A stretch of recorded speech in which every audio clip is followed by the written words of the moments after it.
mühərrik həcminin az olması onlarda biraz belə skeptik yaxınlaşırlar ki, nə olacaq belə. Daha öncə söylədiyim kimi, bu gün 1.2, 1.6, 2 litr mühərriklərə turbo gücləndirici qoyursan, proqramını dəyişirsən, avtomobil obrislərdən məsələn daha sürətli, güclü ola bilər də.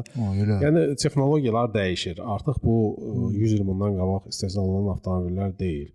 Elektrik mühərrikləri daxili yanma mühərrikindən daha da sürətlidir. Yəni bugün baxırsan ki, 2 dənə elektrik mühərriki qoyur avtomobilə, amma o birisindən daha sürətli olur da. Bəziləri insanlar fikirləşir, o biraz güclüsü olsun, filan olsun. Əslində bu ego məsələsidir və insanın o sakitləşdirir ki, mənim avtomobilim gücü bu qədərdir, amma onu heç kim istifadə etmir. Necə ki, bugün biz insanlar bahalı mobil telefonlar alırlar, harda ki, dəhşətli sayda çox funksiya var, amma onun 2%-ni istifadə edirlər. Eyni məsələdir.